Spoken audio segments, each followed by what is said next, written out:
Several people have been killed in Iraq on one of the bloodiest days since anti-government protests began last month. According to officials, at least 20 people have died when security forces opened fire to clear bridges in the southern city of Nasiriyah. Let's head to our London studios now, where Simon Pusey has more international news in Around the World in 5. Good evening from the Channel's newsroom here in London. China has warned it will take firm countermeasures after the US President Donald Trump signed a law which backed Hong Kong protesters. Beijing condemned the bill as full of prejudice and arrogance and summoned the US ambassador. Huge crowds of pro-democracy activists waved the American flag to thank Trump for the legislation, which threatens sanctions against officials deemed responsible for human rights abuses. The bill also requires the State Department to annually review whether Hong Kong retains enough autonomy to justify favourable US trading terms. We knew that today is Thanksgiving, so we especially want to thank the United States citizens and also the President Donald Trump for supporting Hong Kong and be on our side. It's escalated tensions between the world's two biggest economies as they work to secure the first phase of a trade deal. 中国政府反对任何外部势力干预香港事务的决心坚定不移，贯彻一国两制的方针的决心坚定不移，维护国家主权、安全、发展利益的决心坚定不移。我们奉劝美方不要一意孤行，否则中方必将予以坚决反制，由此产生的一切后果必须由美方承担。 At least 14 protesters have been shot dead in Iraq's southern city of Nasiriyah. Security forces opened fire and used tear gas to clear two bridges that were blocked by demonstrators. They've been demanding more jobs, an end to corruption and better public services. 70 other people were injured. In Najaf, a curfew was imposed after protesters stormed and torched the Iranian consulate. They're trying to bring down the government, which is backed by Tehran. Staff had evacuated the building before it was breached, and there were no reported injuries.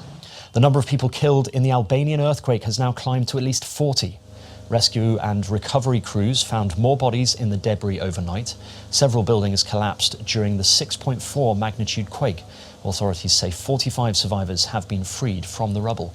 Many who've been left homeless have been sheltering in tents. They're now worried about their future. Gjendja këtu në Durrës është katastrofike. Nuk them se s'ka nuk janë masat, po ne duam, nuk është puna se na bien gjëra për të hangur këtu për diçka në shishe ujë janë diçka. Problemi I dashur është që në shtëpi tona kush do I rregulloj? Ku do vemi ne? The US ambassador to the European Union has been accused of sexual misconduct. 3 women have come forward with various claims against Gordon Sunderland, which date back to when he was developing hotels. He categorically denies the allegations and has accused the women of targeting him for his role in President Trump's impeachment hearings. Japan has condemned a rocket launch by North Korea. 2 unidentified short-range missiles were reportedly fired into the sea. Japan's defense ministry say they didn't enter its airspace or its exclusive economic zone. Malta's Prime Minister is under increasing pressure to resign after his government's former chief of staff was arrested by police investigating the murder of a prominent journalist. Demonstrators are demanding justice for Daphne Caruana Galizia, who was killed in a car bomb in October 2017. She relentlessly investigated corruption, alleging it ran deep in the country's politics. 3 people are awaiting trial for her murder, but questions remain over who ordered her death. We're hoping that anyone who is implicated in the murder, be it the mastermind or the executor, be brought before justice. And secondly, we're demanding and we're expecting our Prime Minister to assume political responsibility. Until political responsibility is assumed by our Prime Minister, then this will not go away. A Ukrainian captain has been charged over a fatal boat crash in the Danube. 27 people were killed when a Swiss cruise liner hit a smaller boat in May. Most of the victims were South Korean tourists.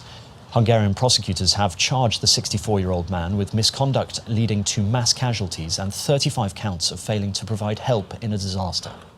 Dangerous storms have marred Thanksgiving celebrations in the United States. Travel plans were disrupted as heavy snow hit huge swathes of the country, causing accidents and pile-ups on the roads, as well as flight cancellations. The US National Weather Service advised millions of people to delay their journeys ahead of the holiday. I'm not really used to this whole snow thing. I'm from the Bahamas, and it's really just messing with me. I don't think it likes snow anymore, to be honest. And finally, road safety has entered another dimension in Thailand. 3D zebra crossings have been created to force drivers to think twice about their speed and stop as people walk across the road. The painting, created by around 50 students and volunteers, is designed to help reduce the number of accidents involving pedestrians. And that's your international news around the world in 5. Thank you, Simon. Charles Saruka has sports news.